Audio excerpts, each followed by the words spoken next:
Welcome to this session by ProLegalMinds, where we delve into appeals under the BNSS, a critical component of the justice system that upholds fairness and integrity. This topic explores the legal process through which individuals or parties can challenge decisions made by lower courts, ensuring that justice prevails and procedural errors are rectified. By the end of this video, you'll have a clear understanding of the definition, importance, conditions for filing an appeal, types of appeals under BNSS, and notable case laws that shape this domain. Let's embark on this journey to unravel the layers of appellate justice. Appeal. An appeal is a legal process by which a party seeks a formal change to an official decision. Under BNSS, appeals allow individuals to contest the decisions made by lower courts if they believe there was an error in judgment, law interpretation, or a procedural fault. Importance. The right to appeal ensures justice by enabling higher courts to review decisions, potentially rectify errors, and protect individuals from wrongful convictions or unfair rulings. It embodies the principle of fairness and procedural integrity within the justice system. Conditions to file an appeal. 1. Grounds for appeal. Appeals can only be made on specific grounds such as legal or factual errors made by the trial court, procedural irregularities that may have impacted the outcome, situations where the verdict was against the weight of evidence, where the sentence is deemed excessive or unjust. 2. Court's approval. In certain cases, leave, permission, to appeal must be obtained from the appellate court, especially in cases where appeals are made against acquittal, Sec. 423, SAR-PC, as referenced in BNSS. Minor offences are involved, where permission from a higher authority is mandatory. Statutory limitation. Appeals must be filed within the statutory periods prescribed after the judgment, as outlined in the relevant sections of the BNSS and SAR-PC. Under the BNSS, the limitation periods include 30 days for appeals to the Sessions Court from a magistrate's judgment, BNSS Section 374, 60 days for appeals to the High Court from a Sessions Court's judgment, BNSS Section 376, and 90 days for special leave petitions, SLPs, to the Supreme Court under Article 136 of the Constitution. Additionally, 90 days is allowed for the state government to appeal acquittals, BNSS Section 378. Victims' appeals under BNSS Section 372 must adhere to a limitation period of 30 to 60 days, depending on the nature of the case and court practice. These periods are critical to ensure timely pursuit of legal remedies and adherence to procedural law. 4. Requirement for record submission. The appellant is obligated to provide a certified copy of the judgment they are appealing against, along with all relevant evidence records and supporting documents required by the appellate court. This ensures the court has a complete understanding of the case history and the legal grounds for the appeal. Failure to submit these records within the specified timeline may result in delays or dismissal of the appeal. Additionally, under BNSS Section 379, specific documentation, such as transcripts of evidence and procedural orders, may also be required to validate the appeal's authenticity and completeness. 5. Filing with proper jurisdiction. Appeals must be filed with the appellate court that holds the authority to review the case, as per the provisions of the BNSS. For instance, appeals against a magistrate's order are typically directed to the Sessions Court, BNSS Section 374-2, while appeals against a Sessions Court judgment fall under the purview of the High Court, BNSS Section 376.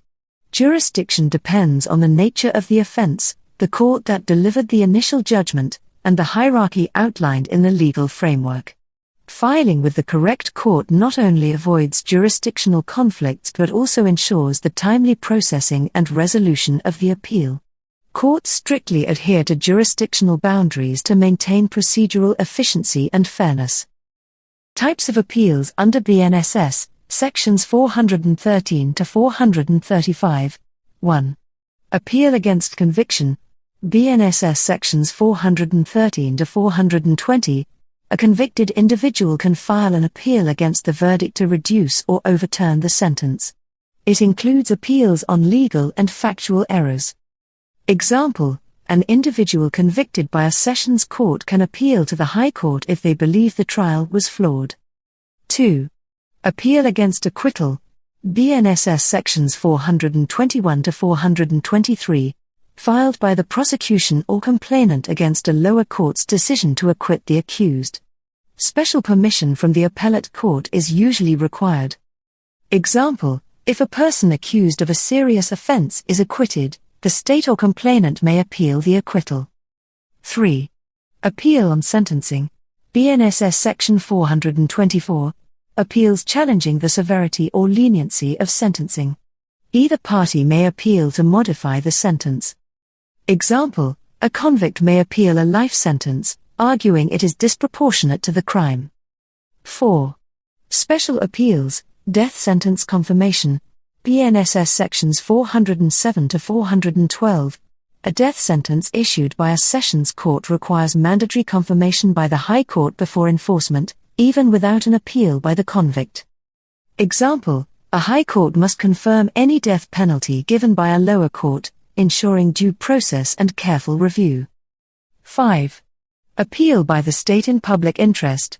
BNSS sections 433 to 435, filed by the state in cases where public safety or interest is involved, challenging verdicts or acquittals based on wider societal impact. Example: the state may appeal a decision involving a public nuisance case to reinforce public order. 6. Appeal in matters of civil rights violations. BNSS sections 426 to 430, covers cases involving civil rights violations, especially in matters related to unlawful assemblies or public nuisance. 1. K. Chinnaswamy Reddy v. State of Andhra Pradesh, 1962. Principle: the Supreme Court held that the appellate court has wide powers to reappraise evidence and substitute its findings for that of the trial court when necessary. The appellate court's judgment must reflect careful scrutiny of the trial court's decision.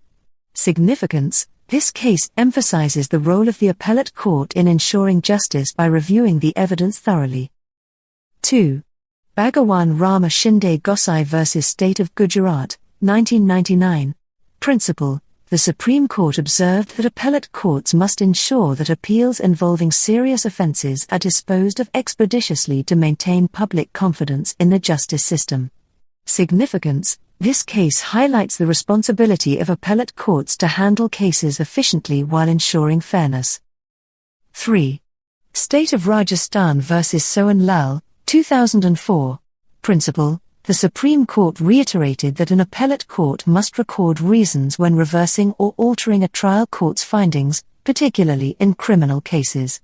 Significance: the case establishes the requirement for transparency in appellate judgments. 4.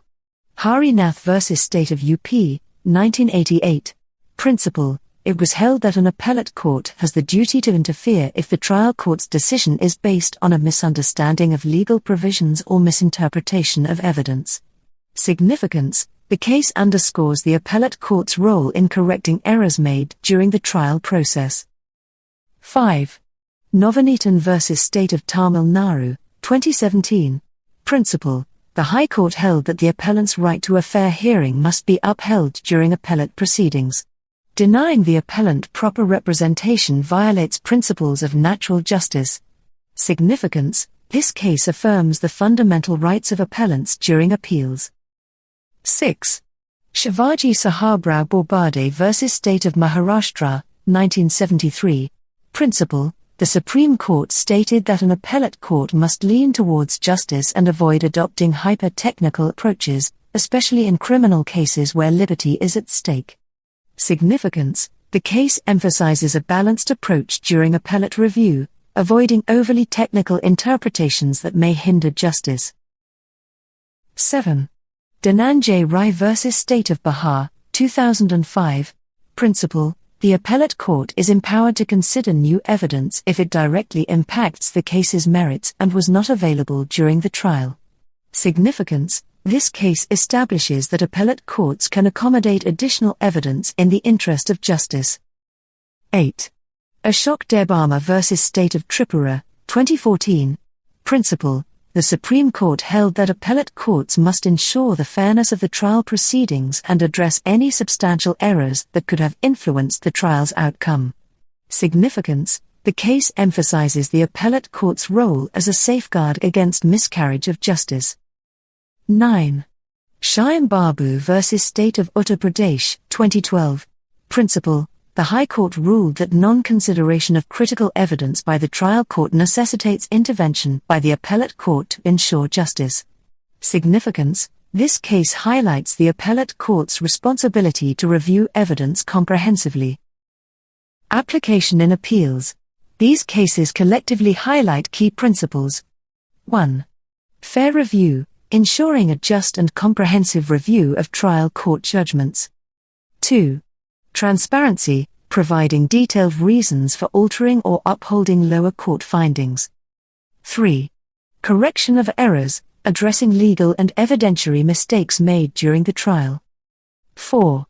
Efficiency, expeditiously disposing of appeals while safeguarding procedural rights. 5.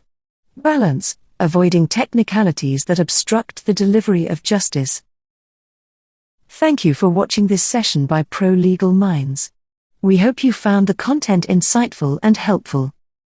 Don't forget to subscribe to our channel for more valuable legal insights and updates, youtube.com/ProLegalMinds.